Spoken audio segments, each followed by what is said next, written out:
മിശിഹായിൽ പ്രിയമുള്ള സഹോദരി സഹോദരന്മാരെ, പ്രിയമക്കളെ, ഈ പ്രഭാതത്തിൽ വിശുദ്ധ ലൂക്കാ അറിയിച്ച നമ്മുടെ കർത്താവ് മിശിഹായുടെ പരിശുദ്ധ സുവിശേഷം 18-ാം അധ്യായം 1-ാം വാക്യം, Saint Luke's gospel chapter 18 verse 1.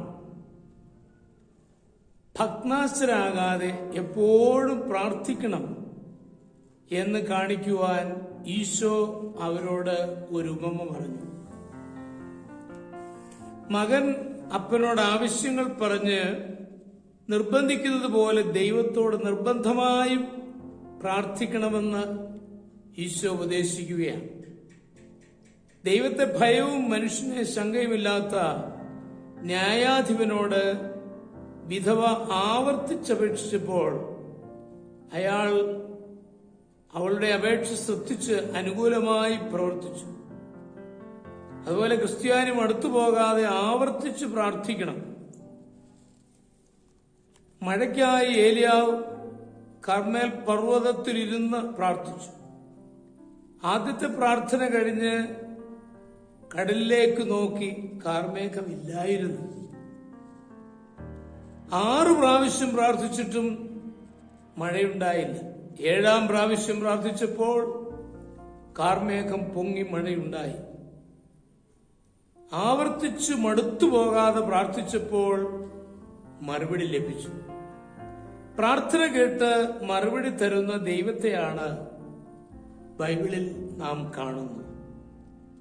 പ്രഥമ യാത്രയിൽ തന്നെ മുങ്ങിപ്പോയ ടൈറ്റാനിക് കപ്പലിൽ ഒരു ക്രിസ്തീയ വിശ്വാസിയും യാത്ര ചെയ്യുന്നുണ്ടായിരുന്നു.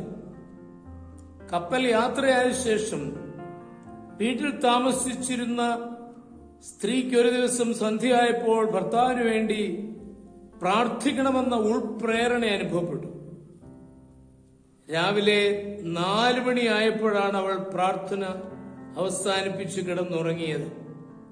പ്രഭാതത്തിൽ ദിനപത്രം വന്നപ്പോൾ കപ്പൽ മുങ്ങി എന്ന വാർത്തയാണ് കണ്ടത്. രക്ഷപ്പെട്ടവരുടെ 3-ാമത്തെ ലിസ്റ്റിൽ ഭർത്താവിന്റെ പേരുണ്ടായിരുന്നു. രക്ഷപ്പെട്ട ഭർത്താവ് വീട്ടിലെത്തി അനുഭവ കഥകൾ പറഞ്ഞു. രാവിലെ കൃത്യം 4 മണിക്ക് രക്ഷാപ്രവർത്തകർ തന്നെ രക്ഷിച്ചു എന്നും പറഞ്ഞു. ഭാര്യ പ്രാർത്ഥന അവസാനിപ്പിച്ചതും അദ്ദേഹം രക്ഷപ്പെട്ടതും ഒരേ സമയത്തായിരുന്നു. അതെ, പ്രാർത്ഥന കേൾക്കുന്ന ഒരു ദൈവമുണ്ട്.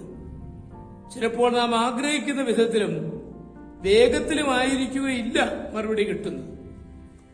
ദൈവം നമ്മിൽ നിന്ന് അകലെയല്ല, സമീപത്ത് തന്നെ ഉണ്ട്. മുട്ടിപ്പായിട്ട് പ്രാർത്ഥിക്കുന്നവർക്ക് അവിടുന്ന് മറുപടി നൽകും.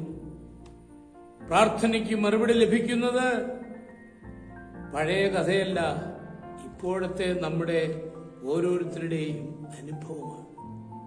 നമ്മുടെ കർത്താവ് ഈശോ മിശിഹായുടെ കൃപയും പിതാവായ ദൈവത്തിന്റെ സ്നേഹവും പരിശുദ്ധാത്മാവിന്റെ സഹവാസവും പരിശുദ്ധ അമ്മയുടെ മധ്യസ്ഥതയും നിങ്ങളെല്ലാവരോടും കൂടി ധാരാളമായിട്ടുണ്ടായിരിക്കും, എപ്പോഴും എപ്പോഴും എന്നേക്കും. ആമേൻ.